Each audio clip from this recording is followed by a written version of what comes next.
Hey retro gamers. Today we head back to the year 1996 and experience a legend reborn in 3D in Super Mario 64 for the Nintendo 64. I'm Eddie Inzauto, and this is Smashing Bricks.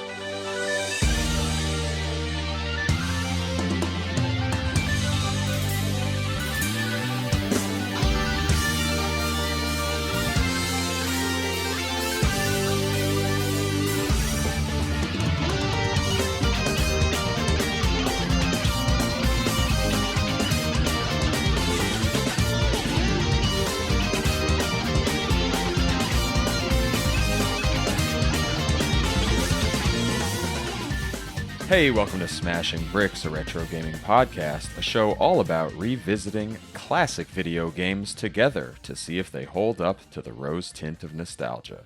This is episode 52. I'm your host, and today I'm joined once again by returning guest and freelance games journalist extraordinaire, Jason Fanelli. Hey, Jason. How's it going? What an intro. Thank you, sir. This is an honor, and it is the second time that we will talk about a game from a franchise that was famous for smashing bricks. We are going to do what it says on the label, which is nice. I think the first time we talked about Mario, it was RPG, if memory serves. Same year. And then same exact year, which is wild to think about considering how starkly different the two games are. But yeah, this is an exciting one. This is one I could have done this podcast from memory, but to keeping with the spirit, I did actually play it. I promise. Yes, because we are kind of a book club or a games club, and that's cool. And yes. It can be fun. And we'll see if it was this time. As for Super Mario 64, it doesn't really need much of an introduction, but we'll quickly go over some of the basics. It came out on June 23rd, 1996 in Japan, September 29th of the same year in North America, and I didn't realize until now that the N64 launch in PAL territories was March 1st, 1997, and that's when it came out, because this was a Nintendo 64 launch title in all three regions. Did you know that it came out that much later? I did not. The only fun fact I ever remember about this game was that it was one of two games that launched for the Nintendo 64, and honestly, Pilot Wings 64, we appreciate you, pal, but ain't nobody worried about you when they got Mario 64 to play too. I literally never got into it at all. I probably played like a time Pilot Wings 64. Sure. But I was all about Super Mario 64 in 1996 when I got my... Well, we'll save this for a second. So this was developed, obviously, by Nintendo EAD and published by Nintendo. It's a three-dimensional platformer. And I'm going to go ahead and call this the first one, because the typical games that are noted as being the first 3D platformers are Jumping Flash. So no, because that's like a first-person shooter with jumping. And Alpha Waves, which is basically a bouncing polygon. It's like a puzzle, I don't know. I just don't think those count when you compare to what Super Mario 64 is. I'm calling this the first 3D platformer. It may not be the first one ever to be made, but it's certainly put 3D platforming on the map. Yeah. No question. It is the first of this type of 3D platformer anyway. Yes. Okay. So it's running, jumping around, climbing, that sort of thing. You can fly in certain times. We'll talk about all this later. But navigating a three-dimensional world with a little character known as Mario. Many discrete worlds in this one, all accessed through a main hub, which became common practice in all kinds of games throughout history. And it had multiple objectives per world. You got a star for doing different things in each world. It was a polygonal 3D graphic style that was bright and colorful and very saturated and very memorable look that it had at the time. It was its own new thing. Barely any story. You were going to Princess Peach's castle to eat a cake, apparently. She made a cake for And Mario. a cake that was good enough to move heaven and earth. So Lord knows what kind of cake it was. But yeah, that's it. He got a letter. You baked you a cake. Come and get it. And suddenly he's jumping out of a pipe and running into the castle head first. I've That's got a all it cake took. for you, Mario. Hint, hint, wink, wink. Nudge, nudge. Okay, so our prior relationships with the game. Tell me your history with this game, Jason. Oh, Christ. I've probably beaten this game 5 times throughout the years, and that's being conservative. I got the Nintendo 64 for Christmas, I believe, in 1997, I want to say, because at that point I had gotten it with this, I had gotten it with GoldenEye, and I had gotten it with one other game that eludes me. Might have been Super Smash Brothers, so it might have been a little bit Okay. later. No. It was definitely 1997. I got Smash Brothers eventually, but it was definitely 1997. But yeah, I mean, I 120 starred this game back in the day. I haven't done it since. I didn't do it for this one, unfortunately. This one I got about 75, 80 stars, something like that. I have to go back and look.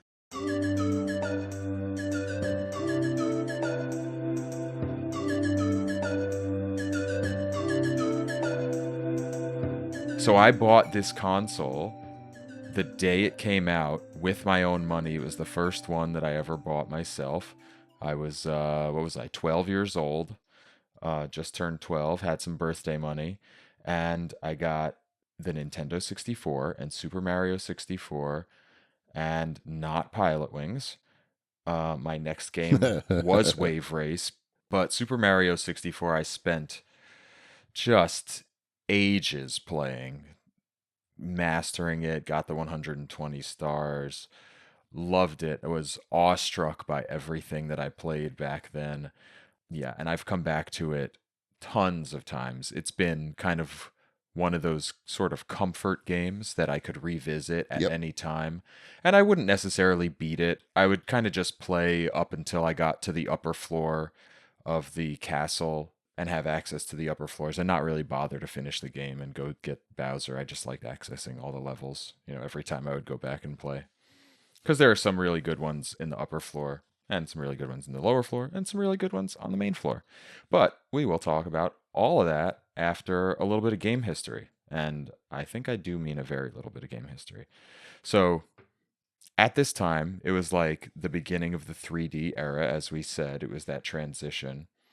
The SNES was kind of winding down. We did have games like Super Mario RPG the same year, which was a kind of cool overlap and really interesting to see Mario in the same year in these two games, which was nuts. We mentioned Yeah. it on that episode, actually.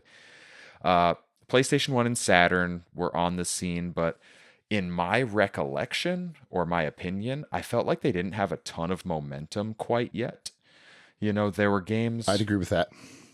Resident Evil was out earlier in 96, which was what I thought was like the best example of something on the PlayStation at the time. I know Wipeout was pretty popular, but I didn't really get into that. Tomb Raider came out later that year, which I thought was a really solid like competitor for Mario because it was, even though it was different, it was like action adventure. It was still platforming in a way. And Exploration. Yeah. Right.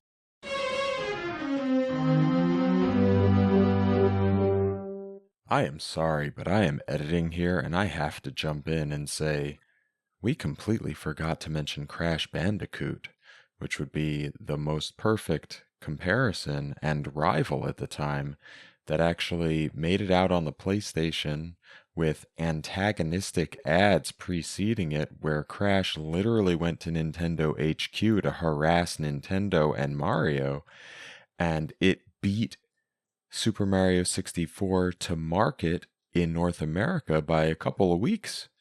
And that was a pretty strong rivalry at that point for platformers on the Sony versus Nintendo consoles of the generation. And I personally just blanked on it during the recording. So there you go. Something to think about. The games that seem to be I don't want to say dominating, but notable at the time were a lot of the early 3D fighting games were getting really popular, right? As they were coming to consoles on the 32-bit systems. Hmm. And then on PC, you had some of the early FPS like Duke 3D. You had Quake. And strategy games were pretty big still in the mid 90s on PC also. Like you had Command and Conquer Red Alert. You had Civ 2. Things like that were kind of like dominating as the 16-bit era was winding down. We were transitioning. You still had like the holdovers of some of the 16-bit JRPGs, pretty popular. But anyway, this was kind of a big deal moving into the Nintendo 64 era. This was made by the big Nintendo team. You had Shigeru Miyamoto, Yoshiaki Koizumi, Koji Kondo did the music, the usual suspects. Hmm. Development, they had the idea to do a lot of 3D on the Super Nintendo with the Super FX chip. They toyed around with Star Fox. Again, there was Super Mario RPG, which was kind of toying with some of that sort of silicon graphics-y sort of style, that faux 3D. The Nintendo 64 was made with the silicon graphics chips like you had in Donkey Kong Country and its sequels.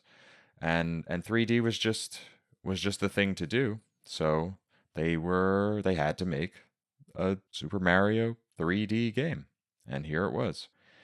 And Sure. we got voices, a couple voices in this game for the first time. We got Charles Martinet made his first appearance as Mario, and we got a voice of Princess Peach, who I think this was the first time we ever even knew her as Peach. Is that right? Like, wasn't she? That sounds. She was Toadstool before. Yeah, I guess she's Peach Toadstool. Like her first name's Peach, her last name's Toadstool. Anyway, they showed this playably at the November 1995 Space World, about 50% complete, and about only 2% of the texture mapping was finished. So it looked real. I mean, the Nintendo 64 graphics already looked pretty smooth, which is one of everyone's big complaints about the Nintendo 64. But Hmm. everything looked really kind of smooth when it was first being shown. But it was exciting. People were hyped for it. It was shown again at E3 1996, but by then I think it was released in Japan already at that point. Sold a lot, super successful. I don't really care about money. You want to talk about the reception a little bit? Um, Game good. Yeah, That's that's what people basically the said, right? gist. That's what the people said. Game good. We're talking 96% game rankings in aggregate. Metacritic 94 out of Yeah, that's 100. super good. I will quick correction to the Smashing Bricks news desk. E3 1996 took place in May that Ah, year, so it was May just before. 16th to 18th specifically. Yeah, just before. 1 month before it launched in Japan, it came to E3. But back to the reception here. Metacritic 94 out of 100, and let's talk about some of the publications at the time. And if you're playing the Smashing Bricks drinking game while you listen, take a swig for every one that doesn't exist anymore. Oh You might man. not make it till the end of the episode. Ready? All game 5.5 out of 5. Computer and video games CVG 5 out of 5. Electronic Gaming Monthly used to do 4 reviewers at a time. All of them were 9.5 out of 10. EP Daily 10 out of 10. Famitsu 3 10 out of 10s, 1 9 out of 10. Game Informer 9.75 out of 10 in 1996. Game Pro 5 out of 5. Game Revolution B+. GameSpot 9.4 out of 10 for the 64 and 8 out of 10 for the Wii. 95% from Hyper, 9.8 out of 10 from IGN, 96% from N64 Magazine, 5 out of 5 from Next Generation, 10 out of 10 from Nintendo Life, 95% from Official Nintendo Magazine, 100 out of 100 from Total, 96% from Digitizer, Maximum, which I've never even heard of, let alone don't think exists anymore, 5 out of 5. Those are some damn good scores, and I apologize if you're a little dizzy if you're playing the drinking game at home. Do not Yep, play the drinking I would game. say that for the time it was revolutionary. It has Yeah, proven it has stood the test of time, in my opinion. that's what they say.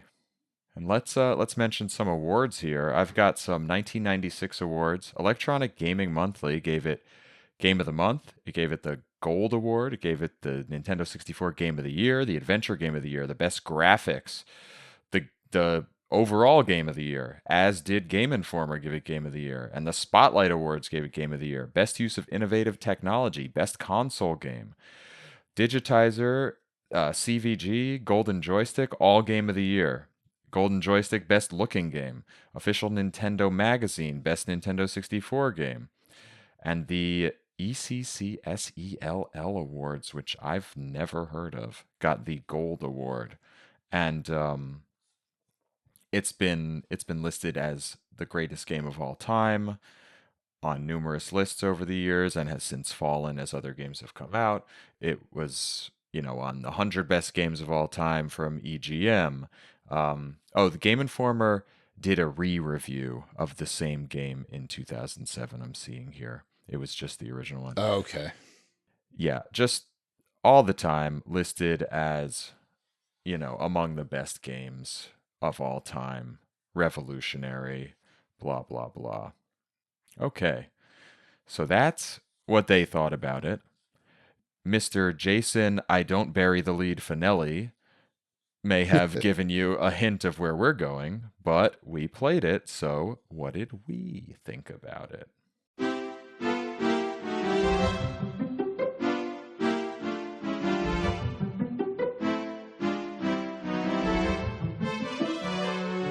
So, you already told us where you played it.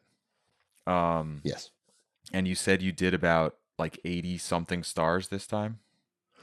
Yeah, I didn't spend too much time on the final floor like you did. The clock, stupid clock. But yeah, about 81, I think, if memory serves, before I decided to beat the final boss and roll credits. And man, it's like getting back on a bike. Mm-hmm. You know what I mean? Like you take a little bit in the castle to get your bearings, get the controls down.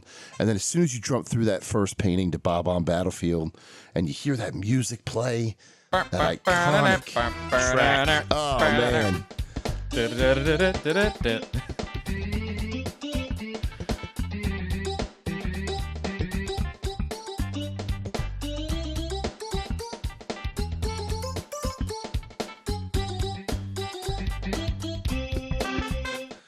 It's wonderful. I'm getting goosebumps just hearing you do it. It's man, and then you're off, and then you're just in the zone, and you can burn 10 hours in one day, 10 hours across 2 different 5 days or whatever it is that you need to actually play this game, and you just get lost in it. You get immersed in the battlefield, and then in dire docks, and then in the boss fights, in the desert levels. It's just God. It's that moment in Ratatouille where the food critic eats the ratatouille and zips right back to when he was a young boy and ate his mother's ratatouille. It's the same exact thing. Yeah. If you ask me. I love how you started this because literally the first words on my notes are instant nostalgia. Yeah, man. And then I don't know if it's on here on my notes somewhere or if I just wrote it somewhere, maybe in the Discord. I said, this game just begs to be played. Like some games I play for the show, we have a month to play these games because, we have lives. We're old. So I don't want it to be too stressful trying to replay games, and I want people to play along. But this one I played in 2 days. I couldn't stop. It's that kind of game. It just drew me in, and I continued to play. I was like, I'll just play some more. Oh yeah, I'll just go back in. I'll just get the 6th star on this world, and then I'll stop. You know what? Let me just start the next world. Oh man, look at this. Oh, I remember this. I remember this star. Let's do this. The memory really helps because it's amazing how little time it actually takes to play if you already know where things are. Because one thing that really stands out to me about this is that it does, I guess, much like Super Mario World for Super Nintendo, it has secrets. A lot of the stuff you kind of, if not secrets, Well, there are definitely secrets, but they're like hidden stars and stuff. But even the ones Hmm. in the paintings in each world, they're, you kind of have to figure it out. Each one has a hint, right? You jump in, and under the star, it gives you like a single phrase, like Mario Right. wings to the sky or something like that. And you're like, Yep. oh, I wonder what I have to do, and then you have to take that clue and figure out how to get the star. Um, and that's really cool. And back in the day, we would spend a much longer time figuring out what that meant and how to do it. And it took a really long time to play the game. But now I blazed through it. Do you live next to a Yeah. train And track? I live right next to a train track. Yes, Oh it's right wow. across the street from me. Yeah. So choo choo. I really wish this was Mario Kart I was 64 just episode thinking because I that. can make the Calamari Desert. Yeah. I can make the Calamari Desert joke. You have to leave all this in now. But no. So to get back to your point, I also really like how just because you pick one star, if you know how to get the other one, like number 6, for example, you can get that one, and those decisions are offered to you from the very first stage. Yes. In Bob on Battlefield, you could select the star to go fight King Bob-omb up at the top of the mountain, but if you want, you can let the chain chomp out.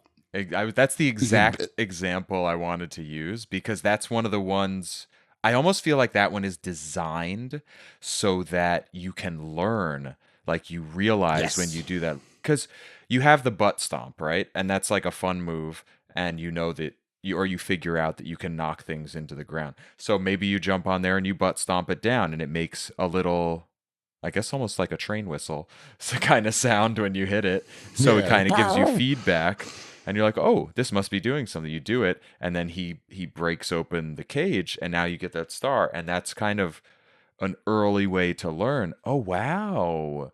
This is sort of open world or non-linear, right?" And that I have that written down somewhere here too and I love that. It's not everyone. You can't do every single one. Like no, some of the ones you have to wait to open up to gain access to some of the cannons that Mario gets shot out of. But like mhm. I would say a solid 80% of the stars are accessible the moment you jump into their respective paintings. And I love that. And that was a huge complaint for me about Sunshine in that one was incredibly linear. You had to do the first shine and then the whole world would change and you had to do the second Right. shine. And when you had that, you could get stuck. And here you have a lot of freedom to go everywhere. Not only do you have access to numerous different worlds at a time, because you could take your stars and go open up new doors and find new paintings or whatever and go to new levels, but within each level, you still had a lot of variability. And that was Yep. incredible. And this is the first 3D platformer. Like, what? Yes. Yeah, they really Nailed that it. bar was set so high. And other platformers did their thing. You know, they got close to it, but I don't in the era at the time, I don't know that any other 3D platformers really hit the same heights as Mario 64 did. I mean, just 120 collectibles for a complete playthrough. That alone was nuts.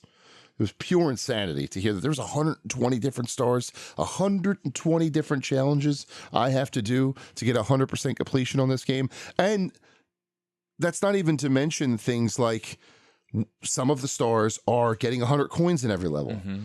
One of the stars is you have to get 8 coins of a specific color that are spread out all over the world. Mm-hmm. And those missions created a connective through line through all of the different 15 or 16, whatever it is, different worlds that you went into. And each world was, it sort of followed the blueprint of video game worlds. You had your ice world, you had your sand world, you had your fire world, stuff like that. Yeah. But still, there were worlds within worlds. Like I always think of the fire level in the basement where one of the stars is you have to jump in the volcano. And then the volcano is its own little subsection. Yeah, and there are a couple That's stars in always there. wild to me. Yeah. And then that's right. There's a couple of stars in there. And then to go back to that stupid clock that I keep talking about, they made it so that the movement inside the clock was dependent on what time was showing on the clock when you jumped Yes. in. And you could make it, if you timed it right, no pun intended, that nothing was moving. Yeah. And you could just jump where you had to go. Once you figured that out, the stupid clock, got way less intimidating. But when you didn't know it, and God forbid you accidentally went in at the time where everything was in hyperdrive, it just became that much more difficult. This game was fueled on exploration and experimentation. And I think that's why it's still so endearing even today. Yeah, I want to talk more about that, how you get into levels too, because the clock is very cool with the, where the hands are on the clock, adjusting the speed. But there are other fun ways that you could either locate levels or start levels. Another example similar to that one is like Tiny Huge Island. You run in and you have a forward path and two side paths. And if you go to the one straight ahead, you can't even jump into that painting. So you look to the sides, and I love how they make it an optical illusion where they look exactly the same from your perspective at the center, but one is like up real close to you. So you jump in, you're kind of big. The other one is super far away and it's huge. So if you go into the really big painting, you end up as a tiny little Mario in the level. And if you go into the small painting, you're a really big Mario in the level. So that's cool. Dire Docks it's like this weird water wall before you can reach Bowser in the basement, and you jump into that. It's not a painting, it's just like this transparent wet wall. I don't even know why it's like that, but it's a surprise when you run into it. You're like, "What? Oh, I thought I was going to fight Bowser. I guess not." The boo in the back courtyard. You stomp on the boo, and then you get drawn into the cage. Which is the haunted house level. Yeah, yeah. Right. Oh God. And the piano in the haunted house level is the scariest enemy in the entire game. Yeah. I There's a hated lot of that thing. that whole level was kind of creepy as a kid. Yep. But there's Sure other things was. like you look up at the sunshine in the foyer of the castle, and it takes you to a bonus level. Oh, it's right. The wing, that was the wing cap level, right? Yep. Yeah. Or Yep. you climb into a hole in the wall and you find a secret level. You go through the stained glass window upstairs and you find the fun slide. Oh, downstairs, you jump into what looks just like a regular wall, but it's the sand level. I forget what it's called. You jump into a pool of liquid metal, and that's another level. That's the I forget what they're all called, but it's the kind of underground level. All kinds of stuff like that. Oh. The what's it called? Wet dry world. If you jump into the painting low on the painting, then the water level is low. You jump into it high, Oh, the yeah, water yeah, level is yeah, high. yeah. Really cool stuff. Just like so creative. It's just a very very creative game. And those little things are just so fun to discover, and they always were. So that's just something I really wanted to talk about. It's amazing how something just as simple as like, oh, how you get into the level can be Yep. just such a joyful element of a video game. And then you sometimes you're even rewarded for being nice. There are stars that you earned in this game just by talking to a toad. Oh yeah. Who just happens to be standing there, minding his own business, and you say, "Hey, Toad, just checking in, buddy. How are you?" Yeah. And he goes, "Hi, Mario. Here's a star." And you're like, "Oh, I didn't even do anything." I found So this. that I've been encourages holding you it. Yeah. That encourages you to talk to everyone, anything that you see. And then you do get a reward for 120 stars if you do the whole thing. It's not the most helpful reward. If anything, it's one of those "where the hell have you been" sort of things, but still really neat that he appears, Little Yoshi Yoshi on the action roof, on the roof. and gives you 99 one-ups, which is the part that really bothered me, honestly, about the whole thing. I got all 120 stars. I did everything there was to do. And now you're going to give me nigh unlimited chances? Now? What am I doing with those Like, I lives? don't have anything else to do. Why am I going back in there? But I guess the speedrunners really appreciated It's just that. nominal. I don't know. Yeah. But every single part of this game is just whimsy, man. Speaking of whimsy, let's talk about how it looks a little bit. Because, like, back in the day, my sentiment was, this looks amazing. I still love how it looks, right? But now what's amazing is how simple the graphics are. Like, you walk around a level, and a lot of stuff is just rudimentary shapes strewn about, like combined in such a way that it looked like stuff. Like lots of triangular prisms and things like that. And, even some of the enemies, like their arms are not even really attached to their bodies and things. The textures are not in depth. They're like barely textured. The colors are that's pretty one plain. texture just pulled over every pixel of the platform. Yeah. In a way, it's abstract. Like, a lot of the stuff is abstract. And even some of the levels just feel kind of empty, like almost liminal in the way they are, But it's got a vibe to it for me. I don't know if that's nostalgia. I think, the level design and the look of the levels, I agree. I should say the graphic, the visual design of the levels, not the level design. That's two different things. I agree with you. I think it's a vibe. I think it is a relic of the era that I think is worth experiencing. And luckily, I think most of its, for lack of a better term, ugliness, right? The majority of what makes the game ugly, and I use that term with a asterisk the size of California, because air quotes it ugly. is air quotes ugly to 2026 ugly. Only applies to like surfaces and backgrounds and things like that. Enemies and the things you're interacting with did not have that issue. Like, they seemed smooth. They seemed like they were part of the world. Like the piranha plant that's sleeping really in the second world, I always think about. Plays the lullaby, looks really cool. And if you wake it up, he gets pissed and you're upset with yourself and he's scary. The big, I think they're called womps, not thwomps. Those are the ones that womps, drops down on you. The womps are the flat guys, right? With the big stupid face. And then you wait for him to flatten you, and then you jump up and you ground pound him, and then he dies. Or the boss version where you have to do it 3 times. I think like those enemies look great. Like, and the smooth circular enemies with the yellow horns and the fire level. I always go back to them too. They just every enemy in this game looked really cool. Even the more menacing ones. And it just kind of helps them stick out in a setting that definitely stretched every polygon it had to its limit. Yeah, and even if you didn't think that they looked like visually wonderful, they were all at least very interesting and different and like recognizable, unique, memorable, right? Yes.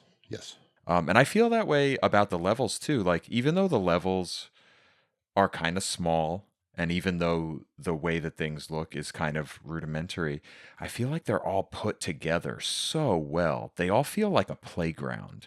And I always felt like exploring the levels was such a key to the experience. And I wrote visually inspecting the world to figure out, what to do, where to go. And I really like that. I was trying to look at it like, it was my first time playing, which I think was impossible. But I don't know. I think it looked really good, even though it looked really not so good, compared to today. It was a little weird seeing those old graphics on like the 4K monitor I have down here, but I got over it. It was fine. Yeah, it inspired me to get a CRT out. There you go. I was thinking, man, I really want to get my CRT and play old games on that, on, the old consoles, or even if I could, Yeah. I haven't done it yet. I haven't like routed a computer through old inputs onto the TV, but I can, and I might. Yeah. I didn't do that while playing the game, but I did do it a couple days ago because after having that thought, the panel on one of my LCD TVs went dead. And I was like, oh, now I don't have a TV in this room. I guess it's time to go get Oh, that CRT out of go storage. get that CRT. A friend of mine just did that. He went to a thrift shop and found a CRT, but one of like the old RCA CRTs that was in what looked like wooden furniture. Oh, yeah, You know nice. what I'm talking about? Yeah, And it had the little like metal handles on the front that I would always that's play with at nuts. my grandmom's house as a Yeah, the kid. And VHF, he bought it. UHF. It's in his living room, and he's That's got it. And dope. he took a picture of it with the original Legend of Zelda playing on it, So and I was cool. instantly jealous.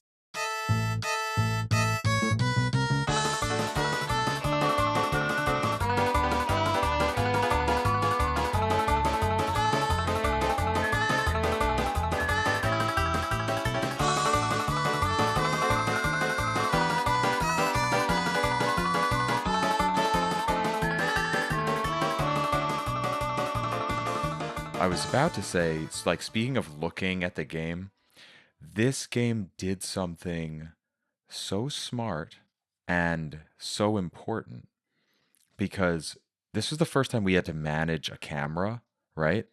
And like had to like Yes. understand what a camera was like in the 3D world.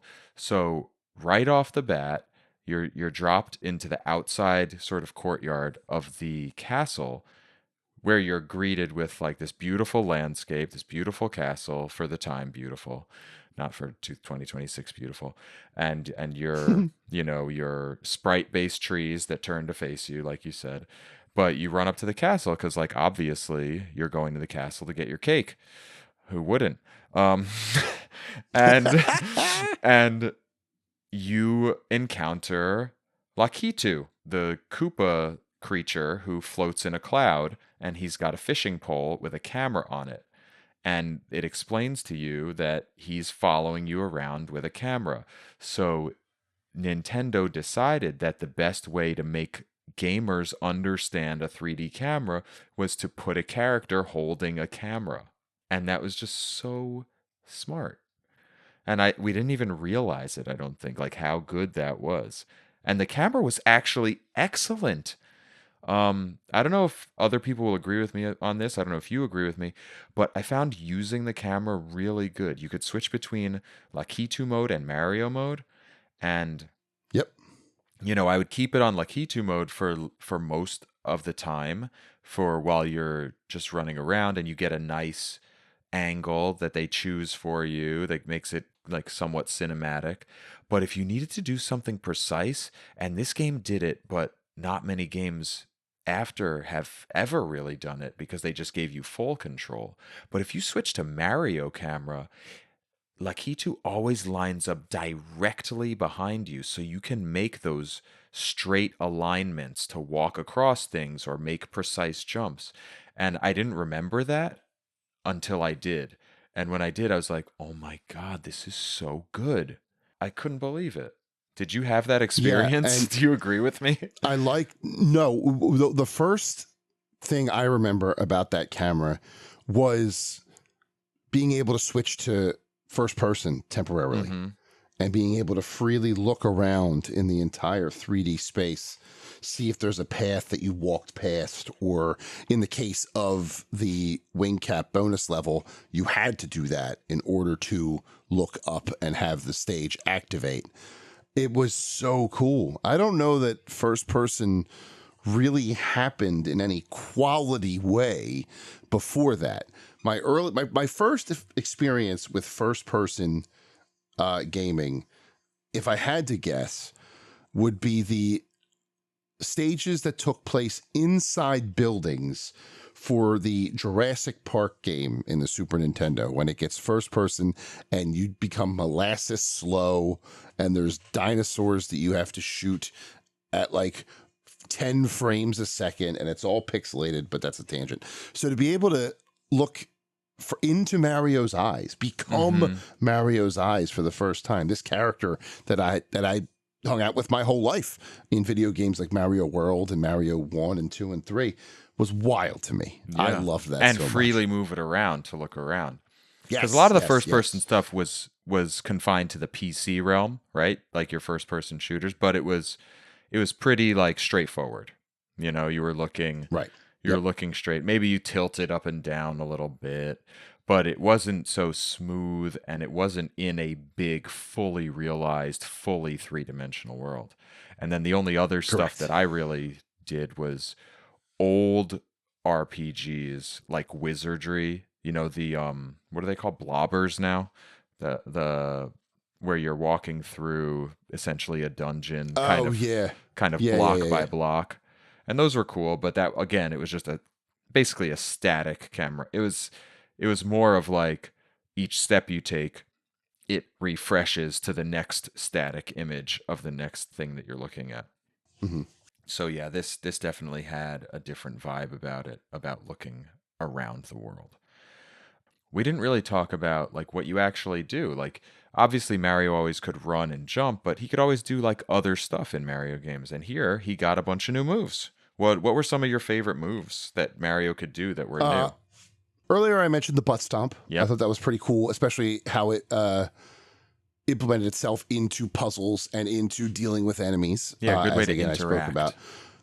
Yes, very good way to interact with the world. That's also how you hit the post in the chain chomp to get that Hmm. first star. So it became an integral part of a lot of these different areas of the game. But also, too, I always found the fact that you could double jump standing still, but triple jump while running to be Hmm. fascinating. Yeah. That extra jump always made me feel really cool. And I always felt super awesome if I could pull off one of those things where you run under a platform and then you immediately hit the joystick back and jump. And he does that like The aerial flip. sidewind back flip aerial thing and then is facing the other way on the platform I had to be on. Hmm. That always kicked so much ass. That's my favorite move, easily. Yeah. I find Mario to control so well in this game. And I've Yeah. seen opinions where people think that it's really hard to control him, but I can't even comprehend that opinion, to be honest. Because I get into this game and I'll do a side flip, jump off the wall, jump up to the next platform, grab onto a ledge. I'll do a backflip at the right time to get up onto a ledge that I need to do. Um, what else? The long jump is sick in this Yeah. game. I love the long jump so much. And I love just hanging on ledges at the time. Now I kind of have forgotten that that's cool. But when that first came around in this game, grabbing onto the edge of the ledge felt like such a big deal to me. And I don't know if it did to everyone else, but it did to me. It was like just It another was a way bit of to, a yeah, it was a bit of a light bulb moment. Like, whoa. yeah, So I don't if I'm short on one of these jumps, I'm not just gonna fall and die yeah, like like I it's did okay. before. And climbing was kind of like something you didn't do before, like that. That Right. that Not in sort of Mario, at least. climbing. Yeah. Unless you had a vine. Yeah, Right. I mean, unless you had a vine or a ladder or something, you didn't. The aerial was just you jumping. Right. So to be able to grab onto ledges like that was a moment of, oh, this changes everything. Yeah. The So wall jump was very cool, although that was probably the yep. one move that I thought didn't work as well as I would like it to, or wasn't as easy to pull off. Maybe it is. Maybe I'm just doing it wrong, but I find that it's very precise. You have a small window of your input Yes. to do it. And I also noticed that the wall jump is very dependent, if not solely dependent, on momentum. You can't just Mm, jump along a wall and then wall jump off of it. That never really worked for me. I would always have to run up to it.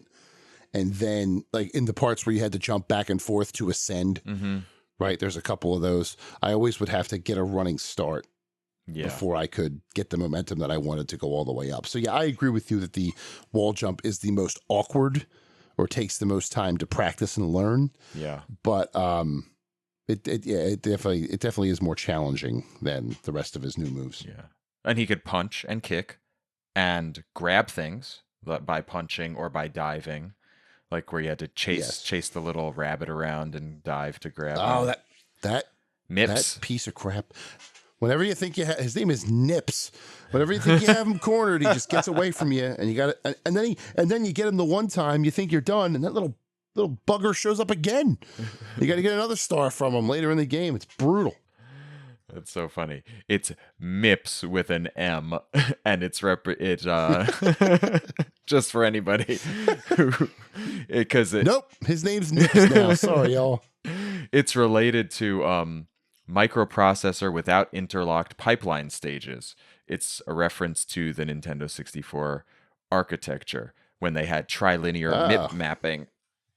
So that's how he got named. But yeah, so that was fun being able to dive or carry the little baby penguin around or But Mario could always grab the things baby before. Penguin. Don't drop the penguin off the true, side of the world, Jason. I know you were thinking I never did that. Okay. Not once. What else? What else? So much stuff in this game. It's like hard to even. So you could fly. You could get 3 different special caps, right? What were the 3 special caps? They were wing cap to fly. They were invisibility cap to go invisible and to be able to walk through sort of graded walls. Yeah. And then Metal Mario, which was my favorite song of the 3 of them, by a hair. I love wing cap song, don't get me wrong, but that Metal Mario song where it's like so hardcore. But yeah. That rocked. And that was basically like a superstar in this game, right? Because you just ran into things and killed them.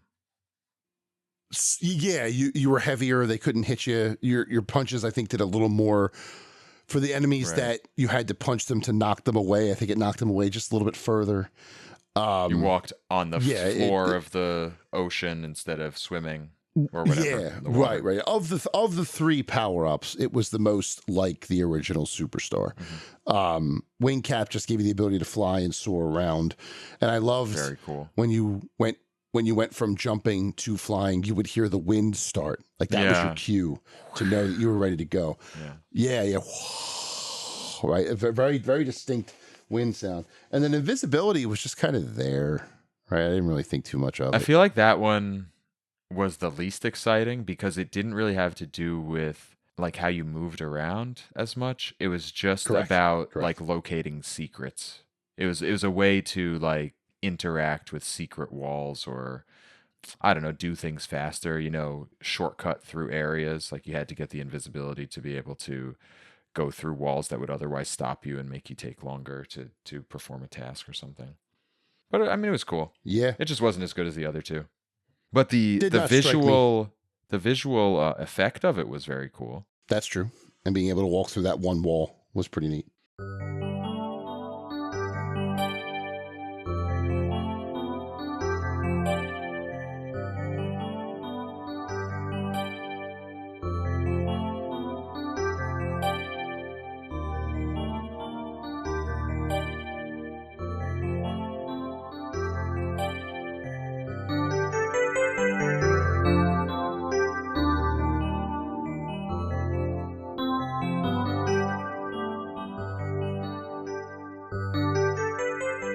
Water, swimming. I wrote this down.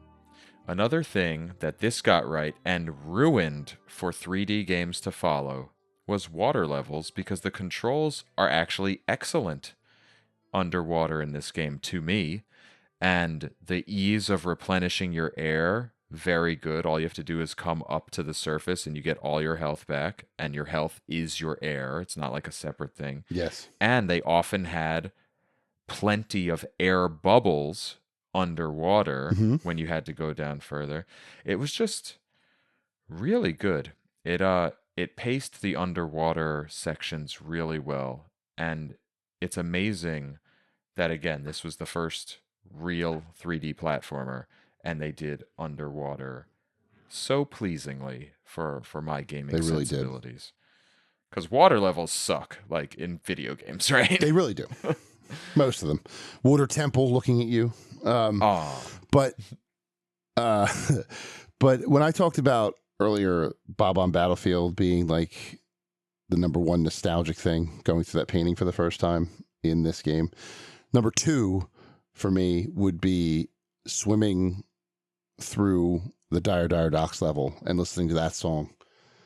There were times where I would just swim around, like Such not good get the music. star, not, yeah, and just listen. Still indoors today on social media. Yeah, yeah. It was amazing just swimming through and exploring. And I mean, there was a time where I couldn't do it forever, but I would take as much time as I could just hanging out in the ocean, hanging out in the water, swimming around, listening to that music, and then going and getting the star when I felt like it. I 100% agree with you that the water levels, the water mechanics in this game, granted, sometimes they would get a little messy with the camera and In you would tight like lose your spaces, way yeah. and you have to reorient yourself. But they were quick adjustments. And yeah, I loved the underwater parts in this game. You're absolutely right. What were some of the standout levels to you? I think Bob-omb Battlefield, just being by virtue of being the first one. Yeah, I think that yeah. one is a That's classic, a nostalgia all-timer. bomb. Uh-huh. Pun intended. I loved Tiny Huge Island and Nice. how it changed based on, you know, which one you went into, which painting you went into, and then how some stars were dependent on you being small and some were dependent on you being big. And then, as much as I have maligned it, the freaking clock, man. Like I keep going back to this, but the time face being dependent on what's going on in the level before you even jump into it it's ingenious, and it's a subtle clue that doesn't throw itself in your face. But then when you realize what's happening, you're like, oh, this is cool. They thought of everything. And as much as I hate that level, that makes me want to scream. I have to respect that. Yeah. I have to. I feel like I loved all of them. There are a couple that I didn't really like. Bob-omb Battlefield really stands out. The booze, whatever it's called, that stands out for like vibes, but I didn't think it was a great level. Yeah. I love the Tall Mountain. Is really cool. Oh, I like that one. Yeah. And then is it Chill Mountain? Cool mountain. Cool Mountain. There it is. That's where the penguin is. That's the earlier snow level, and it's way better than the Snowman's Land level, whatever that's called. Yes, I agree. Where you lose your I hat, agree 100% and I get with so you. mad. And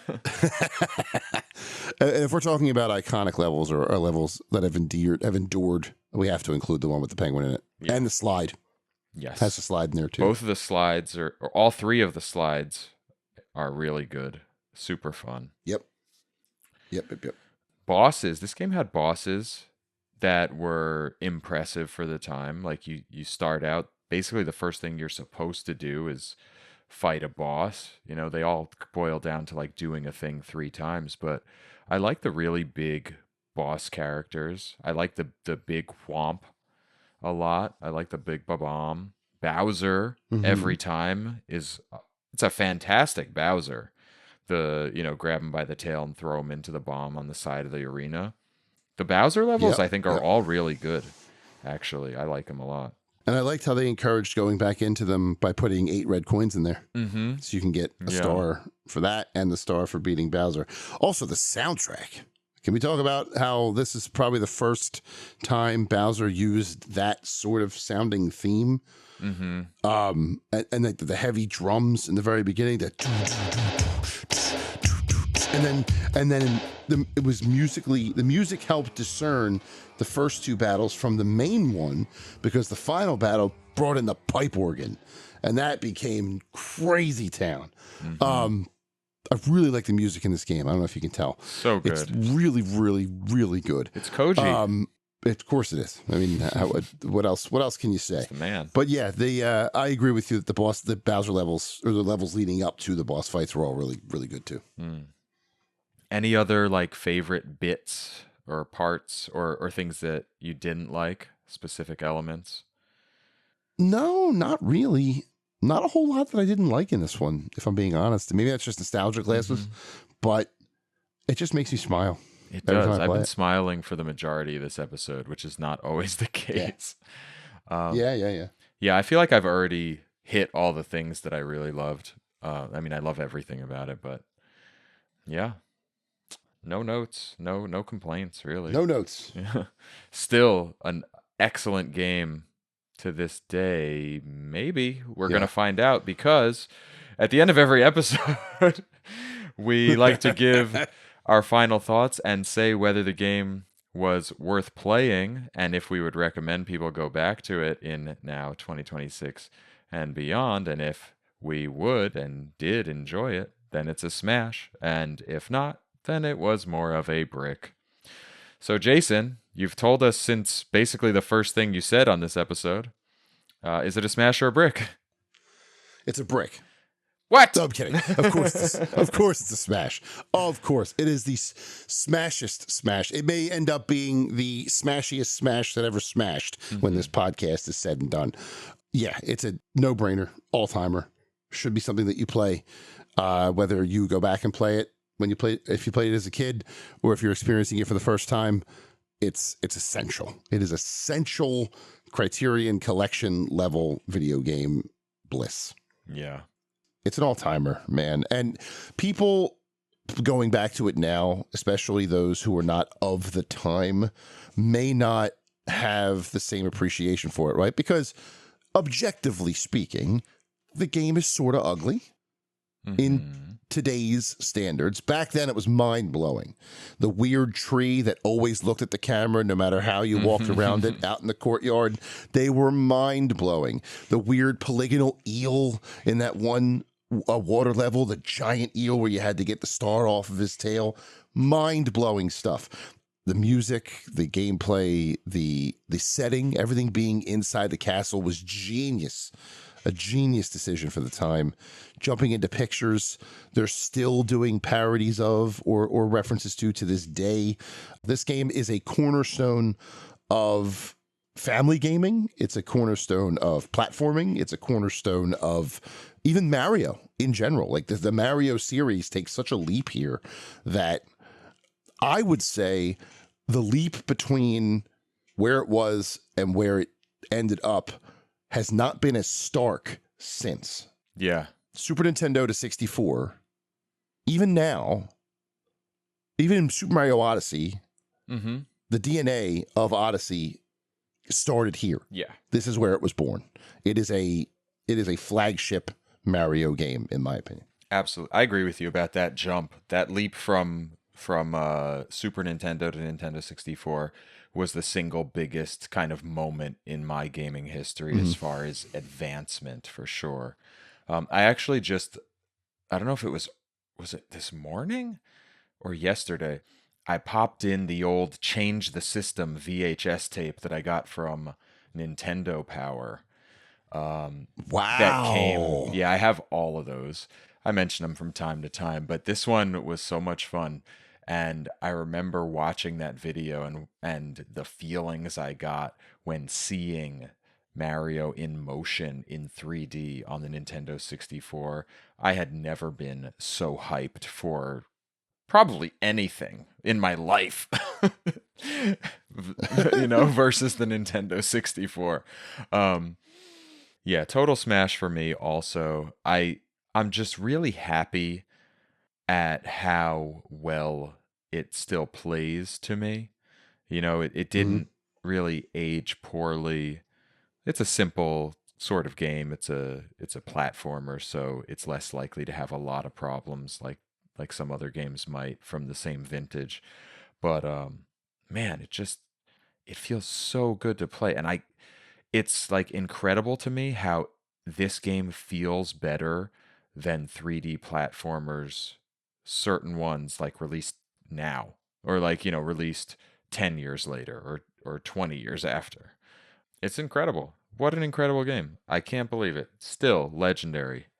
Super Mario 64.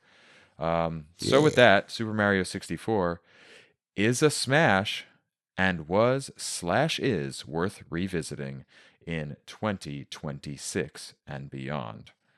I do have some listener commentary. We have Let's Go. one of the most nostalgic, memorable, and important games of all time. Some of my earliest gaming memories include Super Mario 64, and although I personally prefer the 2D classics, this game blew my mind, and I had and still have a ton of fun playing it. It was a smashing success, and now it gets a smash on Smashing Bricks. And that was from Tins, or Reverse Noah's Ark Tins on the Discord. Okay, and I'll read one more from Ms. Muso. Okay, who can say anything bad about Super Mario 64? Me, because I only have one gripe. I wish it had been possible to stay in the level after collecting a star so you can get them all at once. I think I'd only miss the satisfying jingle when your tally updates. Yeah, definitely. So there's really everything good here. Now, I like a game that feels fair when you play through subsequent levels, and Super Mario in general is excellent at that. Super Mario 64 never gets too difficult, so kids and big kids can enjoy it all the way through. It's also the first appearance of Charles Martinet as the voice of Mario, which brings the Italian plumber to life. Playing this on Switch with the N64 controller feels like the only real way to play this now, or the Nintendo DS edition with some extra characters to play. I could play this all day and actually enjoy it more knowing exactly how to get every star. Maybe one day I'll attempt a speed run, but this game gets a smash 100%. Yeah, okay, so smashes from everybody. Man, that DS edition, I did not like that DS edition because the controls just did not really work super well for me on the DS with the little thumb thingy. So, anyway, so, yeah, thanks for that, anyone who wrote in. Thanks for listening and playing along with us, and tell your friends. If you haven't yet, please go to Apple Podcasts or your favorite podcasting platform and leave us a glowing rating and review if they have them. I'll be on the lookout for reviews to read on the show. If you put one in, you might get on the show. If you want to go above and beyond that and support the show monetarily while getting some fun perks, head over to patreon.smashingbricks.com and become a patron for as little as $1 a month, though I do recommend you join at the Fireflower tier to get brand new bonus round episodes every month and to be able to add games to the Power Up episode selection list where you get to potentially get your game played on the show. Tanuki tier patrons get my handwritten notes for every episode, as well as ongoing recognition on the show, like Ms. Muso, who is a Starman tier patron, is getting right now. Thanks, Ms. Muso. And Starman tier patrons even get to join me on the show if you are crazy enough to do that. We have a Discord server, so you can go and talk about anything and everything with other Brick Smashers, and you can find links to all of this stuff at our link tree, which is links.smashingbricks.com. As for next episode, I'll be joined once again by Jake Charapika, and we'll be playing Illusion of Gaia for the Super Nintendo. So get your hands on a copy, play along, send in your thoughts, and join us next time on Smashing Bricks. That wraps it up for today. I'm still Eddie Inzauto, and that is Jason Fanelli. Yes, it Thanks, is. Jason. Happy to be here. Great to talk about Mario. If you're on Blue Sky, jasonfinelli.com on Blue Sky, come hang out with me. Talk about video games and wrestling and other fun things. Sweet. Until next time, everybody, may the nostalgia be with you. It's me, Mario!